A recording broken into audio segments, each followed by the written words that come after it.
All right. Hello, everyone. I hope you guys can see me and hear me just fine. I'm already seeing a couple people in the chat, which is nice to see. We have Vernon Swain Nisbet here, who says, first time, been in one of these. Hello, Vernon. Glad you could join us this time. And yeah, we're off. Okay, so if you haven't done one of these before, the way it works is you just ask questions in the chat. I look over them, and I try to answer as many as I can in the span of an hour, so this should be fun. Let's dive right into it. But as you guys start thinking about your questions, I'm going to go to the Patreon page where people who couldn't make it posted questions, and I'll read those and answer those. And then I'll get to you guys. But Joseph Hunt says, look at that fancy new haircut. Yes, thank you very much, everyone who complimented me on it. I got it because, you know, it's summer, it was getting hot, and E3 is looming, and I'll be attending the event, and I wanted to look a bit more presentable, so I figured it was about time for a haircut. And the person who cut the hair did a really good job, so good stuff. So, with that out of the way, let's see what we have in the Patreon page. I'm going to reload, make sure, just in case somebody posted a new question, but from the looks of it, everything looks fine. All right, here we go. First question is from Joel Wesley Sawyer. He says, I'm a bit curious what you would consider your highest skill level among all the games you played. I would unquestionably have to go with Super Smash Brothers. Melee and for Wii U. I've been avidly playing Smash Brothers since I was a kid, and Melee in particular is my favorite game in the series, and I'm really excited about the new one coming out for Switch. But yeah, like I would say I'm better than 99% of the, of the world's population, but within that 1%, I would say that I'm still like pretty low tier. I'm by no means pro gamer level, but I can beat most people I play with in Smash Brothers, so that's something I kind of take a little bit of pride in. But yeah, I'd say definitely Smash Brothers, highest skill level in gaming for me. But yeah, I'm usually more of a single player guy. I seldom play competitive games to a degree that would warrant sort of professional skill. So, yeah, I'm just save for Smash in a couple games. I tend to play more single player experiences because I mainly love the stories you can tell with gaming and the interaction with that story you can have with that controller in hand. Next up, we have Brendan Cunny. Hey, Yong, I was wondering if you watched any Harry Potter movies, and if you have, which one's your favorite? Yes, I have watched all of the Harry Potter movies, and I am a huge fan of Harry Potter. As for which is my favorite movie, man, I know a lot of people are inclined to say Azkaban, but I think for me, I might have to go with, I think Deathly Hallows Part 2 was just really great. It wrapped everything up nicely. I'm glad that for that particular movie, they split it up into two. And the battle at the end was epic, and everything was just, I think, as it needed to be. Obviously, it's not exactly the same as the book, and I honestly don't care that it isn't. I think it's a little silly to expect that a movie will exactly replicate hundreds of pages worth of story. They have to find ways to compress it or to make things a little bit more dramatic for on-screen viewing and whatnot. But yeah, I'd say Deathly Hallows Part 2 if it really came down to it, but Azkaban is a close second. And in terms of the ones that I have the fondest memories of, honestly, I feel like the first two movies, Chamber of Secrets and Sorcerer's Stone, there's a magical essence to them that I think got lost with future movies when it started to get grimmer and darker and everything sort of the color palette went like grayer, which I guess kind of makes sense considering the movies have to mature with these characters and the darker tone that the story takes as it moves along. But I don't know, I feel like it lost a little too much of that colorful, magical essence that the first two movies had, which is my only complaint about everything after Chamber of Secrets. But yeah, I liked all of them, but if I had to pick one, I would say Deathly Hallows Part 2, but and Azkaban a close second. But yeah, that's that. Next up we have Melham X. He says, Konami keeps on making bullshit moves when it comes to video games, but wonder if they try some of the similar crap in other things they publish, excluding pachinkos. Wait, hold on a second. I've already answered all of these. Oh my god. I just messed up, you guys. I was looking at the February Patreon questions way back. I was about to say, this felt like deja vu, like I was retreading old topics. So, well, in case you didn't tune into the February thing, I guess that's that question answered. There we go. Now I'm looking at the actual questions for May. Sorry about that. Anyway, let's begin with... God, what the fuck? Let's begin with the actual questions for this month. Let's see. What does the chat look like? Okay, you guys are still gearing up for to lay some questions down, so we got time. First up, we have the Bad Ars Mofo. He asks, since that's late in UK time, I won't be able to make it today. I'll ask questions here. Favorite gaming franchises outside of Metal Gear Solid? Favorite E3 moment, if you have one? Worst E3 moment? What's your E3 predictions and your least favorite games? Woo, that's a lot of them. All right, let's go through these one by one. Favorite gaming franchises outside of Metal Gear Solid? Legend of Zelda, unquestionably. For me, Ocarina of Time and Metal Gear Solid, they're like up here.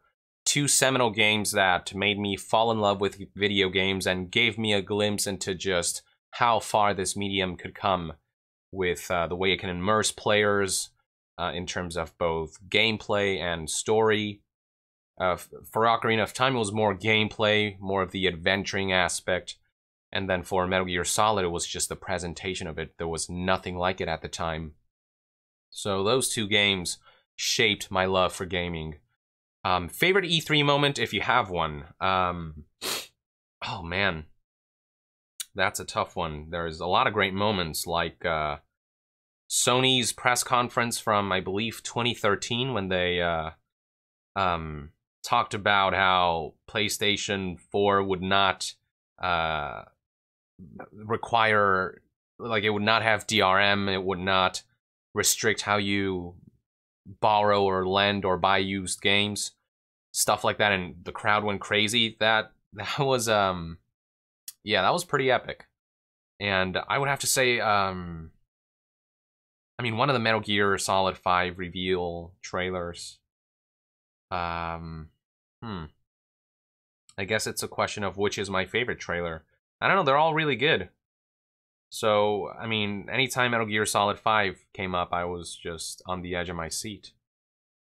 And, you know, also when Hideo Kojima took the stage, I forgot which E3, I think it was 2016, when, you know, this was after the whole Konami debacle, and he walked on stage. He said, "I'm back," and then, you know, people thought he's probably gonna, like, take a break or something, but nope. In comes Kojima with a new trailer a mere, like, 6 months after he was laid off from Konami. That was pretty great. I was not expecting to see him back in action so quickly. I figured we would have to wait at least a year or two before we saw any kind of trailer for a game he was making. So that was a nice surprise. Worst E3 moment? I don't know. Any time Ubisoft presents Just Dance and a bunch of people get on stage and start dancing and nobody cares about that. Konami, that one infamous Konami E3, what else is there to say about that? The 1 Million Troops conference. Yeah, that.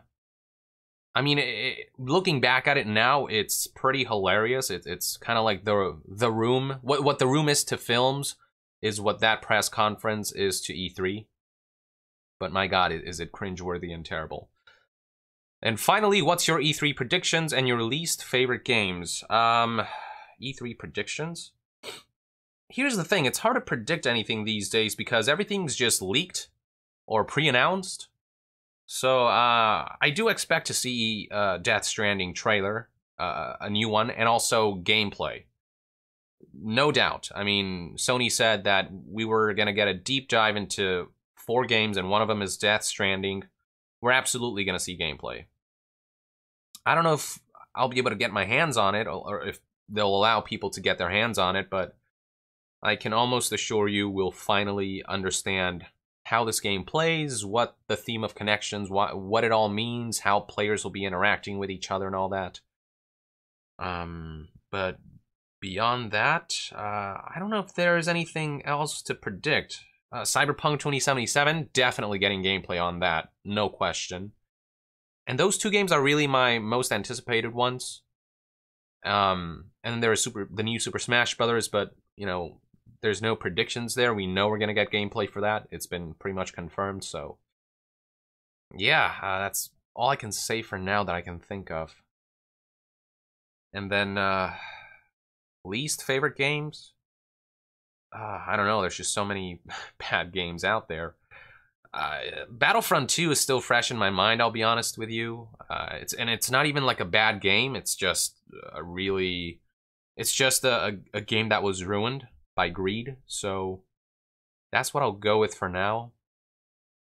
But mechanically bad games, there's just too many for me to list. So it's just, I'll go with the thing that most recently left the most sour taste in my mouth. All right, that's that. Next question comes from Jade Rose. She couldn't make it because, yeah, it'd be 1 a.m. for her, which is understandable. But I appreciate you leaving a question here, Jade. Hopefully you'll watch the live stream after you've woken up and put some time aside. I have 4 questions. You don't have to answer all of them. Just one would be cool. I'll answer all 4 of them. Are you an Oddworld fan at all? And if you are, and if so, are you looking forward to Soulstorm? Oh, absolutely. I wouldn't say I'm like a hardcore fan, but I'm familiar with the series, and I played, what's it called? Oddworld Outlaws? Yeah, Outlaws. No, is that right? No. The one with, oh, Stranger's Wrath. There you go.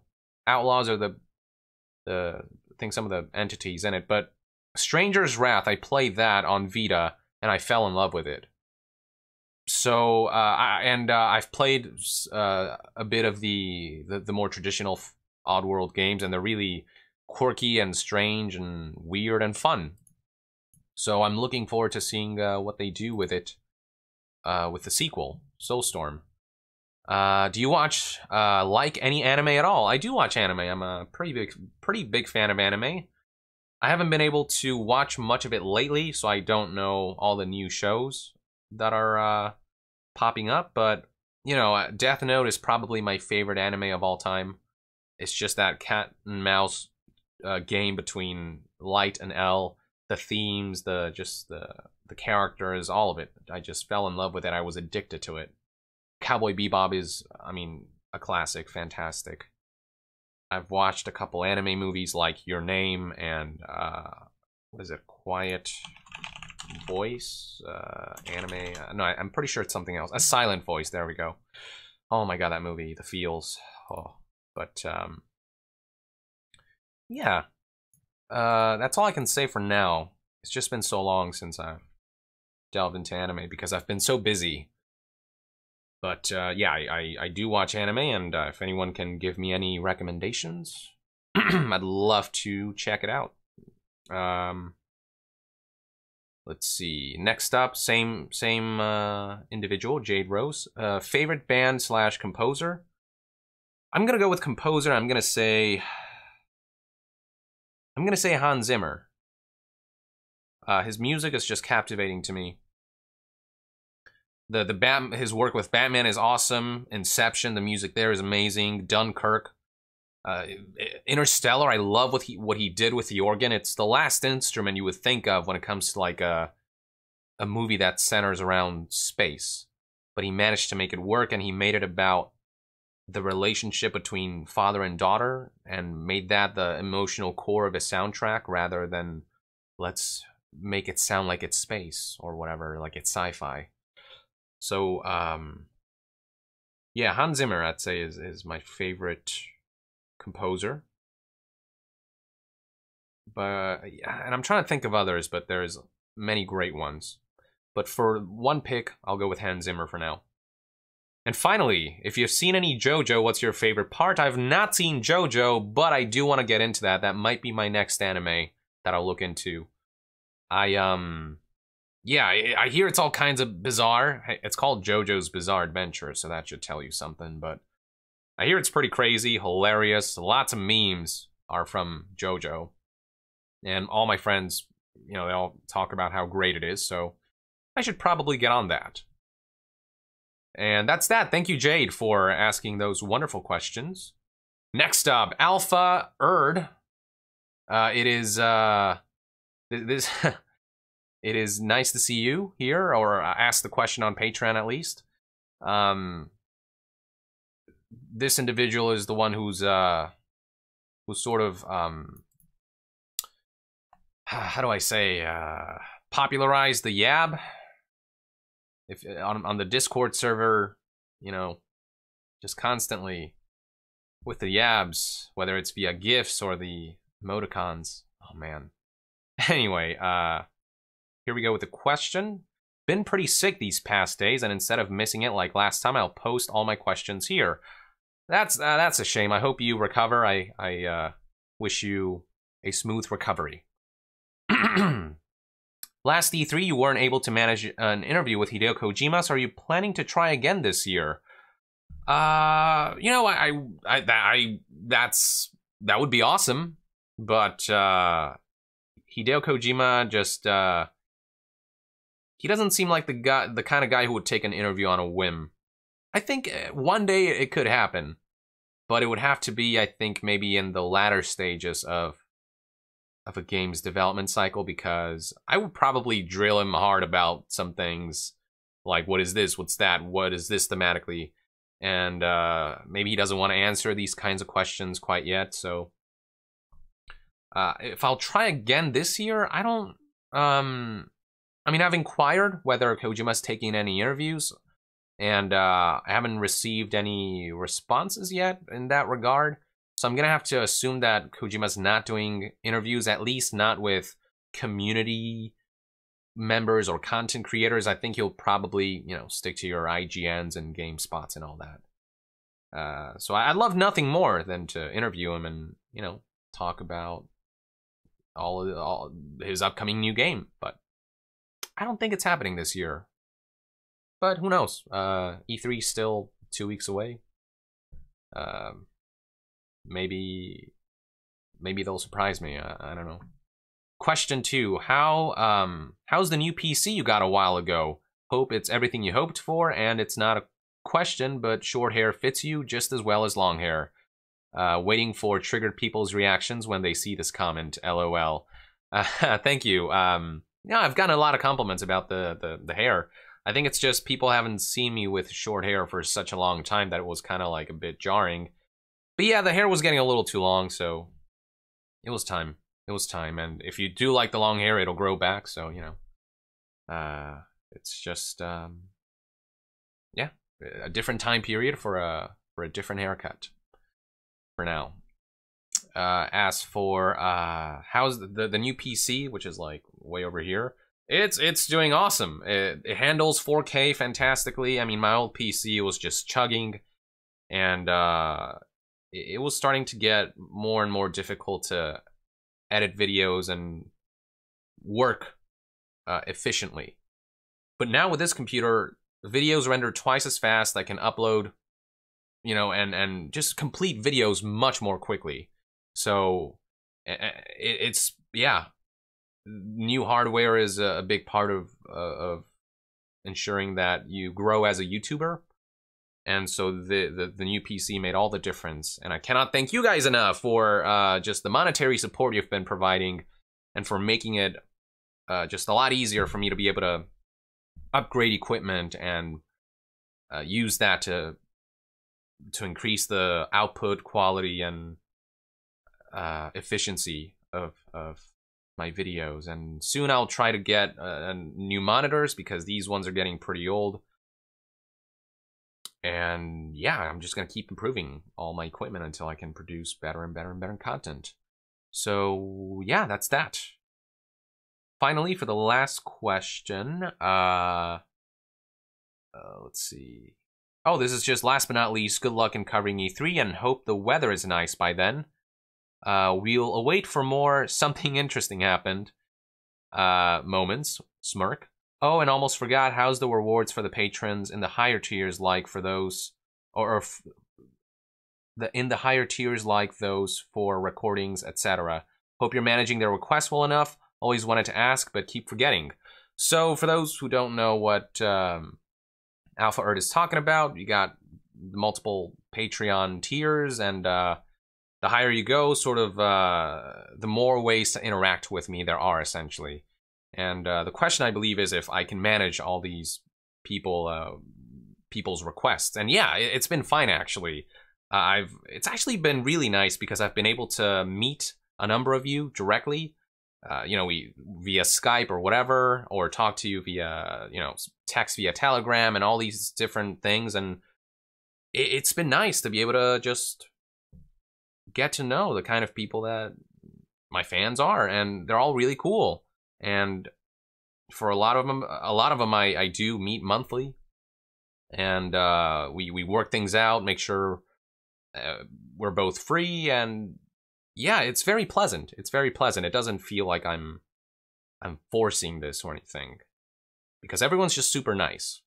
And in terms of audio and video recordings, I get a few of those requests. Not everyone donates on Patreon to get rewards, actually. But those who do, yeah, they make the request and I deliver as soon as I can. Sometimes I'll be backed up, so I might take a few days, but it hasn't been a problem. It hasn't interfered with my work. If anything, I feel like it's been just all around beneficial, both in terms of obviously getting monetary support, but also just being able to meet new people. It's pretty great. So that's that. Thank you, Alpha Erd, and hopefully you'll recover from your sickness, and we'll talk again next month, hopefully. Then we have Melhem X. I'm thinking to buy Pillars of Eternity, but I don't really know whether play 1 and then 2 or play 2, which is newer. So what do you recommend for me to do? From what I've heard, I have not played Pillars 1. I bought 2, and I'm planning to play through that. I play through the intro portion. Playing the first game and then the second game will obviously allow you to get some of the references in 2 a lot more clearly. And there are returning characters from the first game, but the second game does a really good job in catching you up with the basics of what happened in 1. If you just play 2, you're not going to be lost. You're not going to be missing out on too much.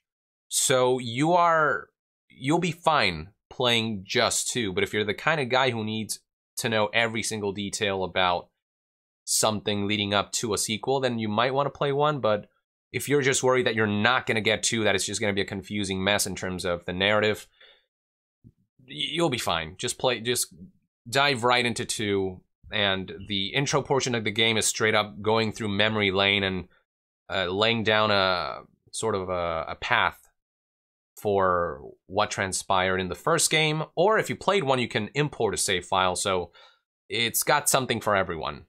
So if you don't think you have time to play the first game, just skip right over to 2. It's an all-around better game from what I hear, in terms of graphics, music, gameplay in particular has been streamlined and enhanced. So yeah, just play 2. You'll be fine. It's kind of like God of War, the new God of War.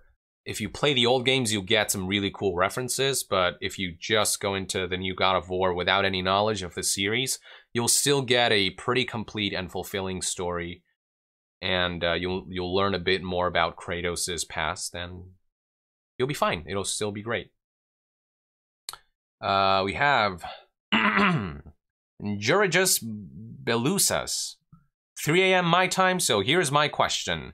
Do you ever plan on expanding the type of content you make beyond just industry discussion? Stuff like Let's Plays, critique, podcasts, interviews, historic retrospectives, etc. As long as it's gaming related, yeah, I'll look into anything, really. Except for Let's Plays. I tried Let's Plays before, but as much fun as I had interacting with people, I found that it's just not... It diminishes the fun of a game because it feels like I have to play a certain way. It feels like I cannot fuck around without irritating people. So I decided I just would stop doing that and enjoy the games for myself and make them my own experiences. But, you know, that's not to say I won't occasionally come in and do like one Let's Play episode for a game, do like an initial impressions type of thing.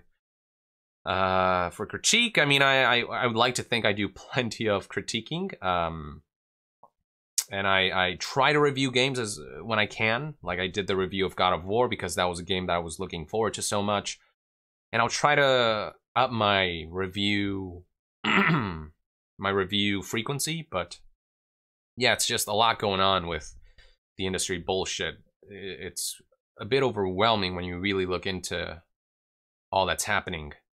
So, but yeah, I hope eventually things will take a turn for the better and I can focus on, you know, just more positive things and historic retrospectives. That sounds really fun to do.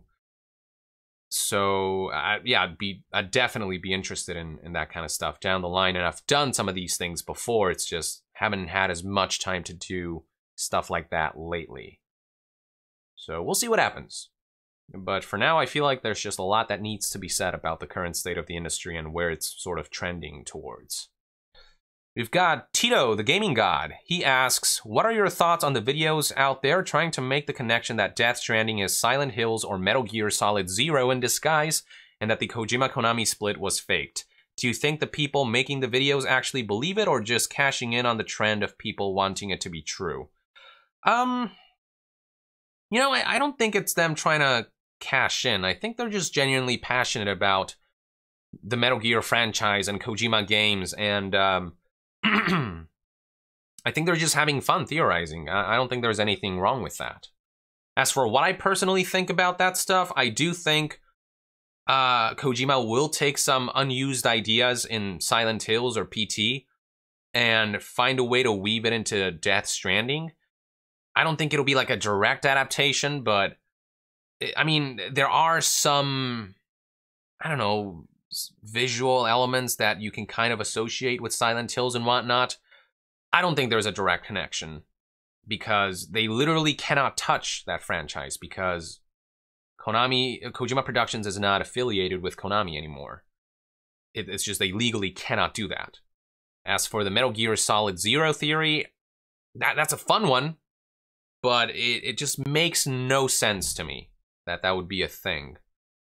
And yeah, and also again, it's a matter of they legally cannot delve into the Metal Gear franchise. And I know that there's theories out there that that the whole debacle between Kojima and Konami, that was all fake, that was all just for laughs, and that everyone's in on it, and or the, you know, people in the industry, they're all in on it. That's a stretch. That's a huge stretch. And, you know, I've talked to people from Konami LA who were let go from their jobs because of the whole debacle. You know, the Kojima Productions LA, as it was previously known. Like, this stuff, like, if you want to theorize this stuff, that's fine, but I feel like we shouldn't downplay the fact that people lost their jobs, that Konami is sort of abusing their ex-Konami employees because they see it as a betrayal or something, so they're going out of their way to make it difficult for them to get new jobs in the gaming industry. Like, that stuff cannot be downplayed just because we're trying to have fun theorizing. So, yeah, Kojima has done ruses, but they've always been within the confines of they've never, like, he's never done anything to this extent where he'd be faking firings and controversies and stuff like that. He's always been relatively, like, the whole Phantom Pain stuff. A lot of it was pretty on the nose, you know? Like, I feel like people sometimes overestimate just how far Kojima's conspiracy-like ruses go. He can't fake firings and, you know, such big controversies like that. And if he did, I mean, I don't think that would end well for him. That would just piss people off. And I myself would think it would be pretty stupid to do that. It just, there's no reason to go that far. So, yeah, I'm pretty confident that the ruse, you know, or that the split, the Kojima Konami debacle, the split, whatever, 100% real. I mean, how would you be able to fake something like that? And again, I've talked to people, I've talked to members of Kojima Productions and Konami who have very clearly relayed that, you know, the firings and the behind the scenes drama and all that stuff, like, that stuff was not choreographed. It wasn't a joke. People suffered throughout that whole ordeal. So that's one aspect that I won't downplay just to have fun theorizing. But, you know, it's all, as far as the Silent Hills, Metal Gear Solid Zero, Death Stranding connections go, that's all fun and games. And it's, yeah. I say let them theorize what they want to theorize. There's nothing wrong with that. But for me, I hope Death Stranding is its own game. Like, for me, I don't think it'd be cool or fun if it turned out that this was all a ruse and that it was Metal Gear. I don't want that. I want Kojima to sort of expand his wings and try something new, completely new, no associations with his past work. I just want Death Stranding to be its own franchise moving forward. And I for one, would be completely disappointed if it turned out that this was all some gimmick, some ruse. It just seems kind of dumb to me if that were to happen. So that's it for the Patreon questions. Now, let's dive into the chat questions. Let's see. Kitsune Windsor says, just here to support. Hey, that's all good. If you have any questions, feel free to ask. Devin Fox, he says, hey Yong, hello to you, my friend. Glad you could join us. Vernon Swain Nisbet asks, how concerned about Dragon Age 4 are you? The concerns for me began when one of the major developers for that game, the creative director, I think, he like just left in the middle of the game's development. And whenever that happens, it's just not a good sign. Ever. Wow, okay, something's going on up there. But at the same time, the game's many years out, probably. And I'm not gonna comment on whether it's gonna be a bad game or a good game. It's impossible to say at this point, beyond the concerns of prominent developers sort of leaving the project. But who knows? Maybe they'll be able to pull it together. Obviously, with what happened with Mass Effect Andromeda, my faith in BioWare has diminished drastically, but we'll see what happens with Anthem. We'll see just what happens, period. I'd have to see more of the game or What is going on up there? Yeah, I am concerned. I'll just say that. I am a little concerned, but I'm not going to just flat out say this project is in trouble. There's no hope. Who knows? Who knows, honestly? Let's see. The Paradosia asks, I see you have a Nintendo Club poster in the background of Skyward Sword. Did you like Skyward Sword?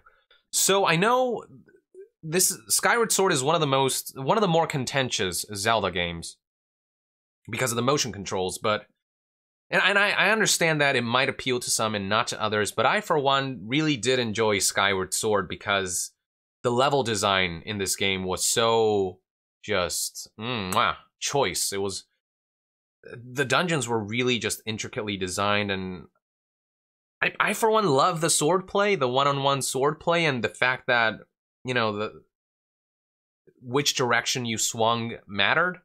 I think the motion controls could be finicky sometimes, and that was a source of frustration here and there. But for the most part, there was a lot of love and effort put into Skyward Sword. And I won't say that it's my favorite Zelda game, not by a long shot, but I'm not going to say I didn't enjoy it. It just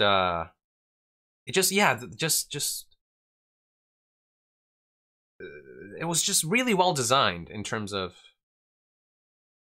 like the levels. I feel like the main source of frustration comes from the motion controls, but I feel like if you just look at the game as a game, just for what it is, it does a lot of things right. And there's just a lot of impressive and bold design choices going on in there. And also, Kaloctos is one of my favorite boss battles in the Zelda series. Just what an awesome fight that was. And but yeah, it's not a perfect game. It's flawed on numerous respects, and I didn't like that it was so sort of linear, that it was so not open world.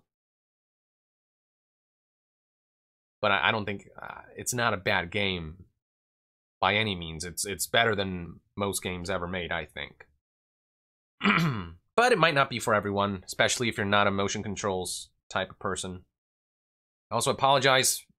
My throat right now, I don't know what's going on. Maybe I've used my voice too much, but yeah, just some phlegm building up here. I should probably rest my voice more. But yeah, that's that. That's my answer to that question. Thank you, Vernon, for asking. Soul Embrace 2010 Gaming says, "Yellow Yong, yellow to you, friend." Vidya Bros, hey Yong, are you excited for Mega Man 11? Yeah, I actually am. I looked at the trailer and I love the look. It's sort of, it's got a lot of classic Mega Man in there, but everything's super modernized. I love the art style that they're going for. It's like cell shading ish. It's got this sort of I don't know, like a 2.5D cartoon style visual dynamic to it that I really like. The levels look insane, which is, you know, sort of par for the course with a Mega Man game. Some of the boss battles they teased that look really cool. And they're adding some new mechanics to freshen things up a bit, which we'll see how that goes, but I like where they're headed with it so far. And it's coming out for Switch, and anytime I can get away with getting a game for Switch, I'll do that because I can just take it anywhere. But yeah, really excited for that, actually. I think it'll be at E3 2018. Maybe I'll be able to get my hands on it, see what I think. Hinox, I only played as Kirby in Smash Brothers. Let me guess. You did the whole, the float up, down B, and crash down as a rock, and just rinse and repeat that over and over again. That's what a lot of people tend to do starting out as Kirby. Hey, it works, not gonna lie, it does work. for beginners at least. But you know, once you get into higher level play, it's pretty easy to counter. You just dodge, and then Kirby can still be grabbed when she's in stone form, so it just doesn't. Yeah, it's not as effective as you might think. But with beginners play, that can be really frustrating to deal with. Vernon Swain Nisbet asks another question: was there any MMO that kept you hooked, and does it still exist? Once upon a time, I played Maple Story. I don't know if you guys know what that game is, and I'm pretty sure it still exists. It's a 2D side-scroller, sort of chibi-style MMO that I used to play with a friend. And yeah, I just really liked that it was different from your World of Warcrafts and whatnot. I've never gotten into World of Warcraft and never could get into it, don't know why. But for the most part, I'm not a huge MMO guy. It just feels like a lot of gameplay design is sacrificed to compensate for the fact that there is millions of players playing at a time. I feel like narrative can't be delivered in an MMO as well as it can be on a single-player game, on a dedicated single-player game. I feel like gameplay suffers a bit as well. Everything just feels a little stiff, a little... You know, it's all about, like, it doesn't feel tactile. It feels like it's more about statistics and numbers than it is about pure skill.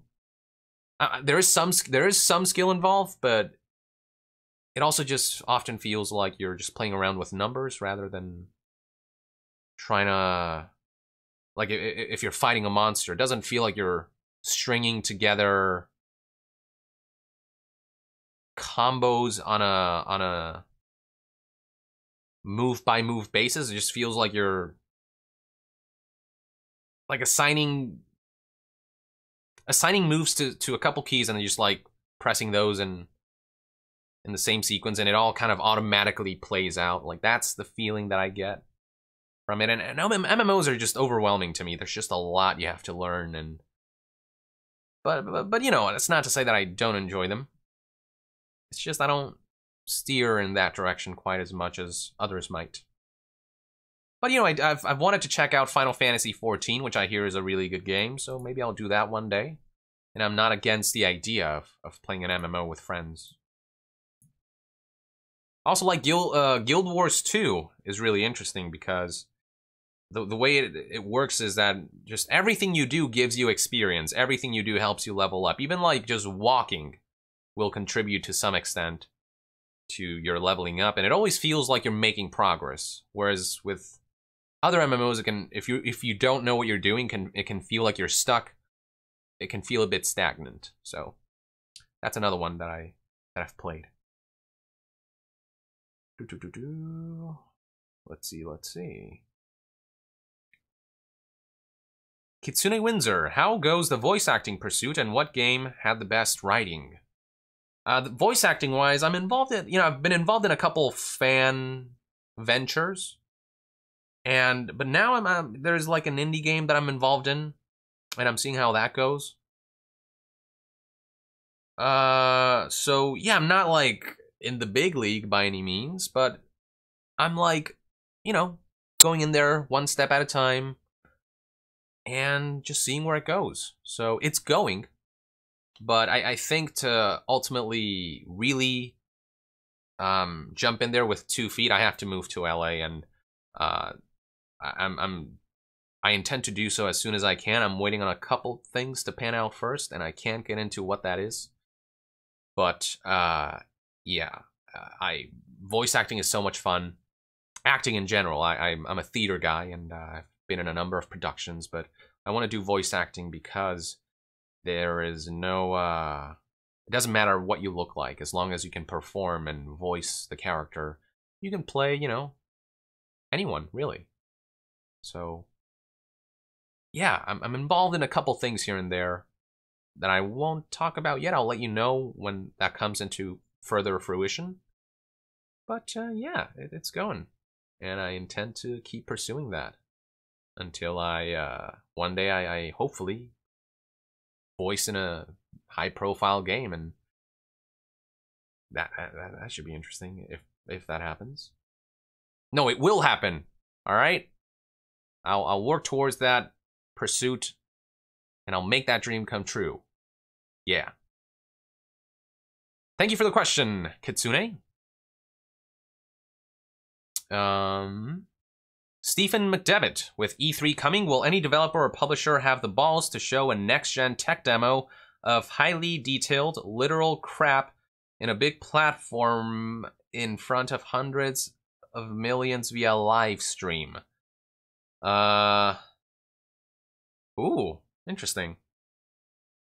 Well, this sounds like a very passive-aggressive question towards the devs, and on some level I don't blame you, because tech demos often never represent what a final product looks like or will end up looking like. But I don't think it's time for that yet. I feel like in 2019 we'll start seeing some more next-gen technology, next-gen engines and software and tech demos. I feel like this year, 2018, is kind of the peak of this generation, so we'll still get a much bigger focus on the now. The software, the games that are happening right now. So I actually, as an E3 prediction, I don't expect any next-gen related information. I'll say that right off the bat. Let's see. Vernon Swain Nisbet. Philosopher's Stone. I think you're referring to Harry Potter. Some people call it Sorcerer's Stone, others call it Philosopher's Stone. I would say Philosopher's Stone is the official title of the book, because that's how J.K. Rowling published the book in the UK. It's called the Philosopher's Stone, and it makes more sense that way. It's the Philosopher's Stone. That's what it is. Devin Fox, are there any iconic films you are not a fan of? Titanic, Terminator, etc. I don't know. I love Terminator. Oh man, I adore it's Terminator 2 is one of my favorite movies ever. Titanic, I actually really like Titanic. Any iconic films that I don't like? There are many iconic films that I haven't seen, but that I don't like. Oh, I guess like Gone with the Wind. I feel like I'm pretty sure that was like an Oscar nominated or like an Oscar winner. And I know like that's a very famous movie. I really do not like Gone with the Wind, the movie. It was just boring.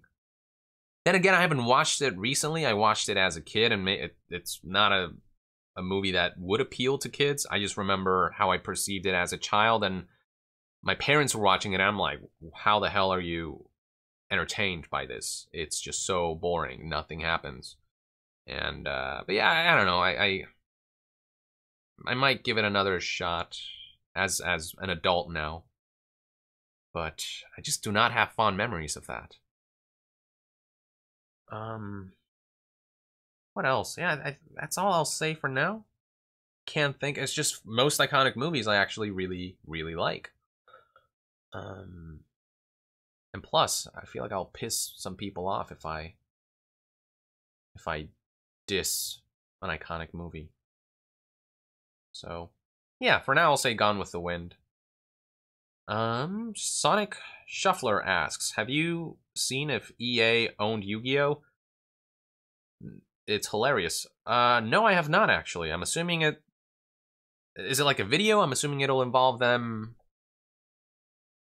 Like the actual game of Yu-Gi-Oh, the trading card game, stuff being locked behind loot boxes and microtransactions and all that. I'm assuming, yeah, you can make a lot of fun with if EA owned the license to this. So I imagine it would be quite funny. I'll check it out after the stream.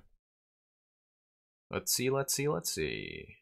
Stephen McDevitt, Ocarina of Time, Metal Gear Solid, Tekken 3, Spyro. 1998 was a great year in gaming. Oh my god, it was. StarCraft and Soul Calibur, I believe, was 1998. Just so many great games. I'd say 1998 is still the greatest year in gaming ever.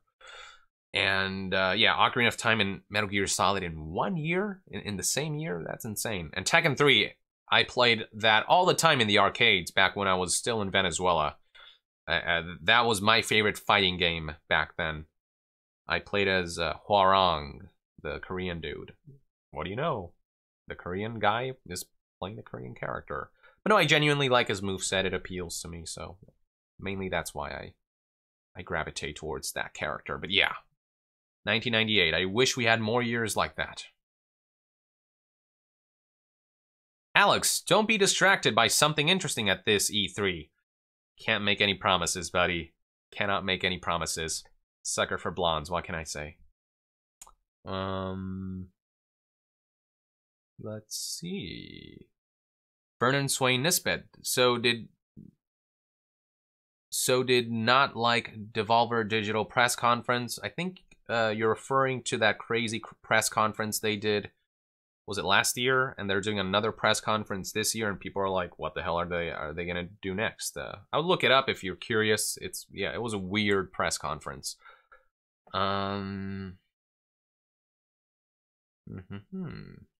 Mark Horton, hello. Do you have an interest in journalism or even a degree? What was the inspiration to start your own channel on gaming news? Ooh, that's a long story. Okay, how do I compress this? Well, first of all, do I have an interest in journalism? Yeah, of course. I mean, here's the thing. I wouldn't do I wouldn't consider what I currently do full-on journalism. I feel like I'm just a guy with an opinion, and there are people who agree with the opinion, and I try to just present the news from multiple perspectives, but ultimately I am biased towards my own opinions. I never just present a news and say that's it. I say, here's the news, here's what I think, what do you think? And I think in that regard, I'm not really a proper journalist. I'm just a I'm a guy. I'm a personality with an opinion that some may agree with and some may not. But I am interested in journalism. Like when I look at like people like Jason Schreier, like he's a true journalist. He actually goes out there, investigates, tracks down sources, and puts together a story that no one else has. That's journalism. Whether I can ever get to that point, I don't know. I just don't have sort of the resources or the connections, currently at least, to take it that far where I can spare time to like do a full sort of like investigative hardcore investigation. I mean, I feel like I did something like that with the CD Projekt, the story about how their employees weren't happy with the working conditions stuff. But even then, I feel like, I don't know. Like, I could have done it better or something. So, but yeah, I am interested in journalism and that whole field. And I hope to improve as someone who has sort of a voice, you know what I mean? Like, I have a pretty sizable crowd, and I think I have to be responsible about how I use that voice. So I hope to be that. Like, I'll still express my opinions if I think that, like, if I think that's how it should be, then I'll let you know. But also, I want to look at things from multiple perspectives when I can to round out, to make sure all my videos are balanced and all the information I present is tangible and stuff like that. As for a degree, I don't think I'm interested in a degree. Not yet, at least. I might go back to college. Who knows? I did 2 years in college before I dropped out, and I got a bachelor's in electronics engineering. Useless knowledge, to me at least, because I've always been more of the artsy type of guy, but, you know, I went to college because that's what my parents wanted and all that.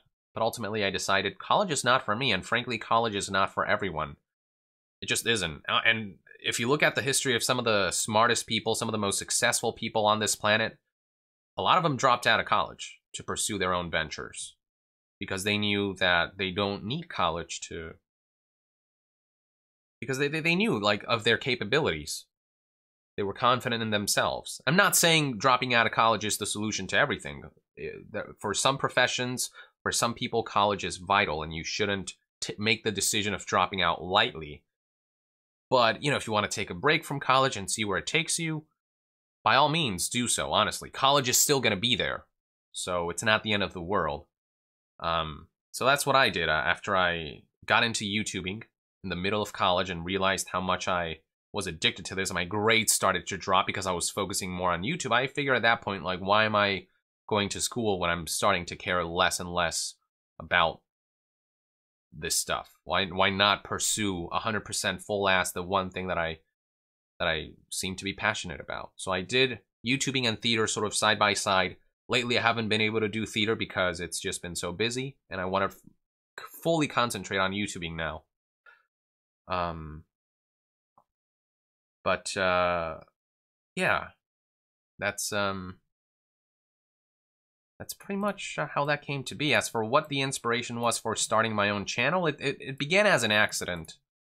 I was auditioning for a play that required a British accent, and to test my British accent, I made a YouTube channel, not this one, some other old one, and I started making gaming-related videos because I like talking about games, and I wanted to see if I could speak in a British accent without people being like, why do you sound so weird, or without a British person being like, that's a fake accent, just to see if I could do it, if I could audition for this part. And what started as this weird sort of circumstantial experiment turned out to be something that I really got into, and eventually I got rid of that channel and started a proper channel where I focused on, you know, gaming news. And why gaming news? Because I love gaming. It's my favorite medium. Simple as that.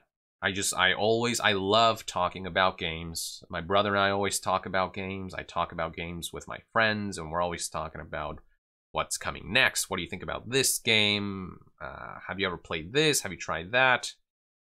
What are you most excited for? Or talk about, you know, industry bullshit and stuff like that. It represents who I am.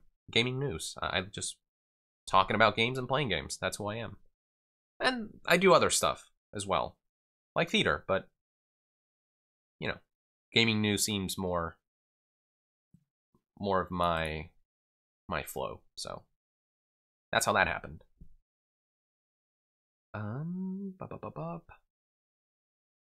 Vernon Swain Nip said, Yong, would you ever want to be on the co-optional podcast despite John Bain's unfortunate demise? I mean, if they invite me, I'm not, you know, I'm not going to say no. So I'm not going to, like, actively pursue that. But if they want me on and it's for a good reason, then sure. I'd drop in. Why not? And it's very unfortunate with what happened with Total Biscuit, John Bain. Very controversial fellow, but, you know, he also did a lot of good, I think, and ultimately, it's just, you know, with what happened with the ex-BioWare dev, sort of celebrating his death, that's fucked up. Like, say what you want about the guy, you know, I'm not saying you have to like him, but you shouldn't revel in death. That's just, like, that's a line you don't want to cross. You can have opinions, express them, but there's a way to do it that's not just you being an asshole, you know? The Paradosia. Speaking of anime, did you like Fate Zero? If you saw it, of course. I did see it, and I did like it quite a bit, actually. There was also Fate Stay Night, which I think is the first in the series. That's where it sort of branched out.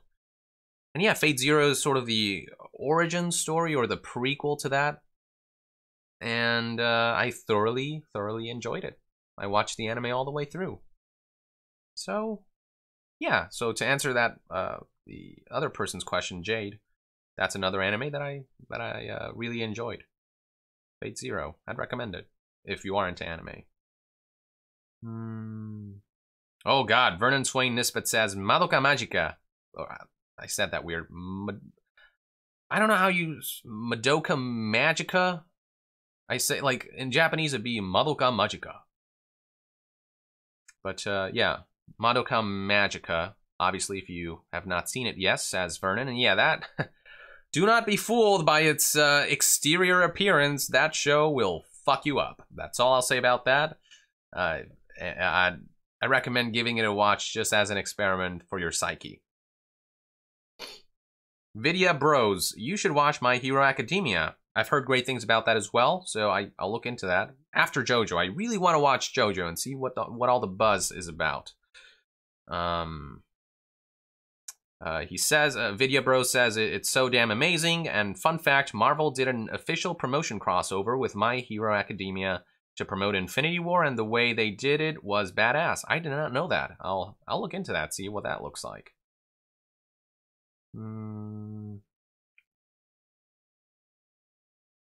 Oh, I had the Paradosia says Madoka Magica is it's the same director as Fate Zero. I had no idea about that actually. And by the way, I did watch a couple episode of Madoka. I watched a couple episodes, but never finished the anime. Not because I didn't like it. It's just like I forgot about it because I started getting busy, and then it just never panned out. So I'll start the series over again and rewatch the whole thing at one point. But yeah, everyone raves about Madoka Magica and how great it is and how fucked up it is. So another suggestion I'm getting is Wolf's Rain. I feel like I've heard of that, but I don't think I've watched it. And this suggestion comes from Stephen McDevitt, so thank you for the suggestion. Vernon says just avoid Rebellion because that is a travesty. I'll keep that in mind.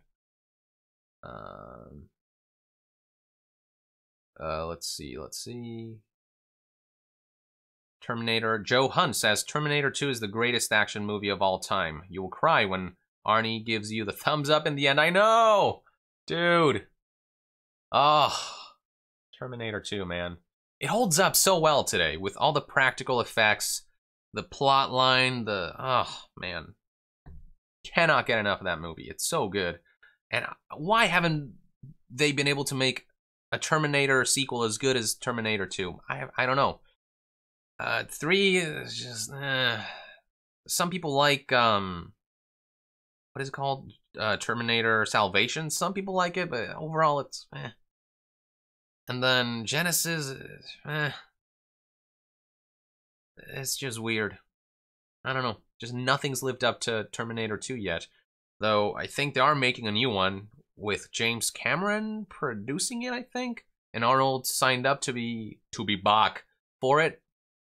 So we'll see how that goes, but it's been like 3 movies, and after 2 that have just not been great. So I don't know if at this point they should just let it go. Let it be what it is. Or give it to a really passionate, competent director. Give it to the guy who made Blade Runner 2049. Villeneuve. Denis 2049. I want to see what his name is. Denis Villeneuve. There we go. So yeah, maybe give it to him.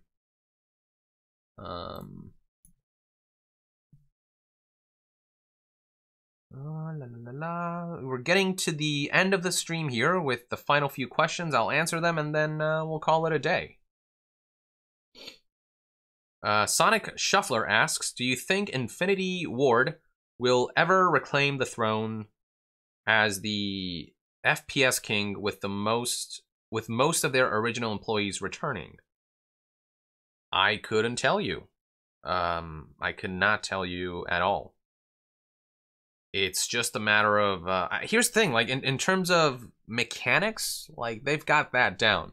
The game feels good to play, right? It's just very smooth. They've refined the formula over the years. The game plays well, but it's just a matter of... can they freshen up the formula year after year enough that every game will feel like something new, something different, something worth reinvesting into. It's just the whole yearly release thing is what's bogging this down, I think. It's just games are more compelling when they take all the time they need and when you get like one of them every 3 years. Like that's, I think, the sweet spot where you're not getting fatigue from the series, where you get enough time to make it the best it can be. So, yeah, it's just, I think if they gave themselves more time. Like, if they stop releasing Call of Duty yearly, even if they did it bi-yearly, that would be a good compromise. And I think then people would be able to get more into it. But it's just when it's year after year, another one, another one, another one. At some point, you've got to be like, God, I just don't care anymore. That's what I think about that. Let's see, what else do we have?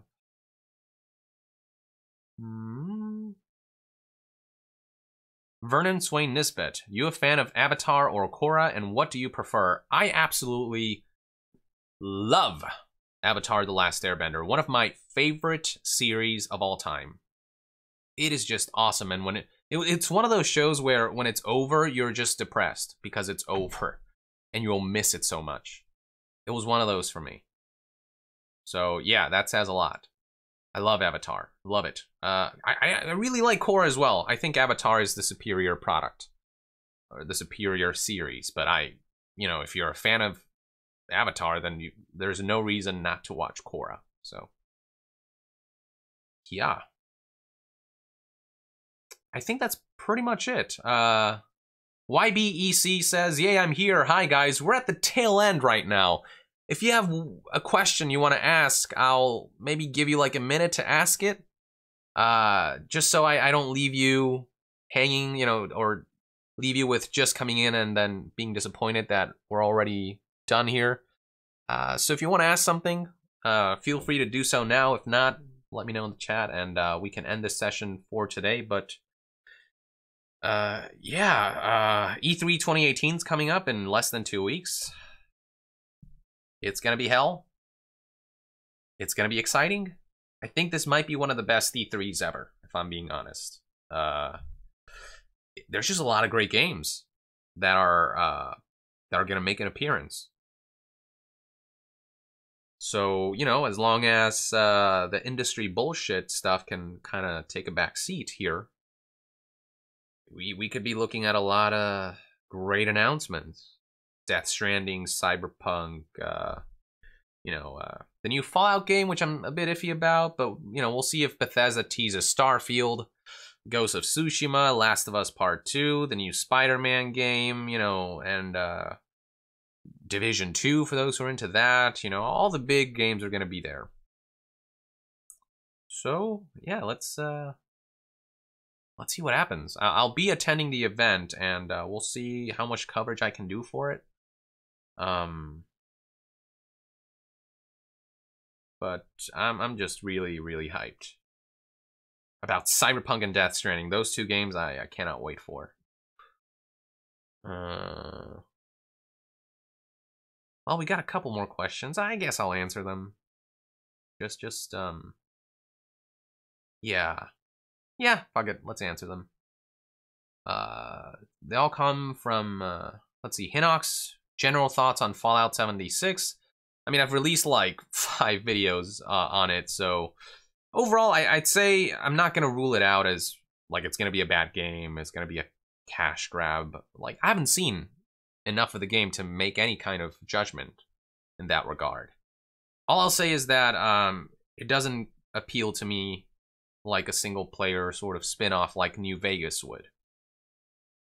I'm a little worried that this might be one of those like live service games, and it's a strange decision to make it an online focused game considering their whole save player one, save single player stance. But, the good thing about this is that this is just the spin-off, and Fallout 5 is still going to happen down the line. It's not like this is where they're going to leave things off and say bye. Like, it's just like, if it doesn't pan out, at least we got other things to look forward to, like Starfield, Elder Scrolls 6, Fallout 5, so it's not the end of the world if it isn't what I expect it to be, but I'll hold out. I want to wait, see it in action before saying more, and I hope they updated the engine. It's very clearly Fallout 4's engine. I hope they refined it just to make everything feel better. Vernon says, did you like or hate Silent Hill Homecoming? I haven't played that one, actually, so I couldn't answer that question. Favorite musical? Andrew Lloyd Webber. Have I heard of that? He says, what do you think of Andrew Lloyd Webber? Overrated?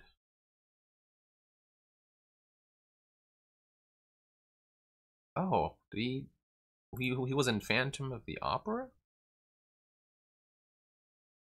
I'm not too familiar with him actually, so I don't want to say anything that might make me look dumb. But favorite musical, I recently watched Hamilton. It was pretty amazing, you know. I thought it wasn't gonna live up to the hype, but I think it did actually. That day, I'd only slept for 2 hours. I drove to New York. I was exhausted. I was like, I'm gonna fall asleep, but the show was good and like it was so good that I was hooked for the whole thing. Just the soundtrack, the themes, the consistency from beginning to end, the thematic elements that build up throughout the whole thing. Beautiful, beautiful show, and just very easy to get into, you know, with the hip-hop music. So that's one of them. Spring Awakening is an amazing one. For now, I'm gonna just list those two. I could get lost just trying to think about all these musicals. And Book of Mormon was fantastic as well. That was the first Broadway musical I watched not that long ago, last year, I believe. And yeah, hilarious, blew my mind. I think that's all we got. Right? Yes. YBEC, sorry you couldn't ask your question, unless you're not here to ask question, but I'm glad you could at least make it to the tail end. With that, I think I'm gonna conclude this this Q&A session. As always, it's been amazing. It's been fun. It's always nice to get a break from making videos to just chat and chill and talk about things that I normally wouldn't talk about. So glad you guys could make it. If you have any other questions, comments, concerns, as always, feel free to reach out to me via Patreon, private message, or Discord if you're there. And my door is always open. Let's see, the Paradosia. Oh man, what's your top 10 games of all time if you've got time, of course? No way I can answer that right now. So yeah, ask me next time maybe, and or remind me on Patreon or something, and I'll make up a list and then I'll let you guys know next time. That's one of those things that I have to, like, I don't have a list right here in front of me. I would have to like think about it and compile it. So yeah. Anyway, thank you everyone for tuning in. With that, I will see you next time. Yong out.